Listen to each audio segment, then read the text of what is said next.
Some stories don't end. They wait.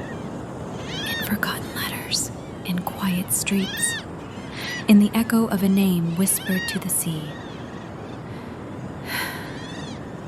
This is ours.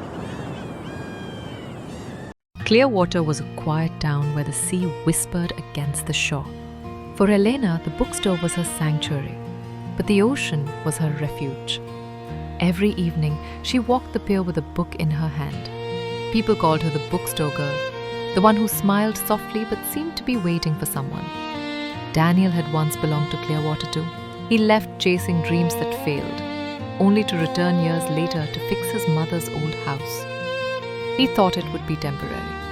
One rainy afternoon, their paths crossed in the bookstore. Elena reached for a poetry book at the same time as him. Their hands touched. I'm sorry, I got startled. Maybe it's not the book's fault. Maybe it's the universe finding a reason for us to talk. That day they had coffee, speaking like old friends rather than strangers. Soon they fell into a rhythm. Walks home, evenings by the sea, and quiet laughter. But what tied them most were the letters. Not mailed letters, but ones hidden in books. Her notes read, If this is a dream, don't wake me.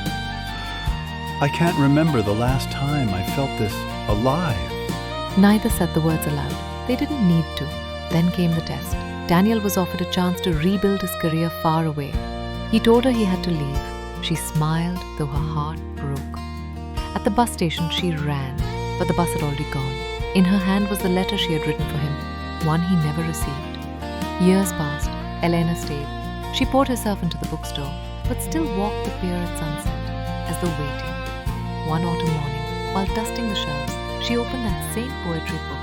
Inside was an envelope, yellowed with time. Her name was written in Daniel's hand. With trembling fingers, she opened it. Elena, if you ever find this, know that loving you was the only story I ever wanted to write. If fate is kind, maybe our chapters aren't over yet. Tears filled her eyes. She stepped outside, clutching the letter. And there he was. Daniel stood across the street, older but with the same storm-filled eyes. For a moment, neither moved. Then he stepped forward. She walked to him. Their embrace was not of strangers, but of two souls who had found their way home. That evening they walked along the shore, hand in hand. In the end, maybe love isn't about timing. No, it's about finding your way back. And as the sun sank into the sea, their story no longer felt unfinished. It had only just begun.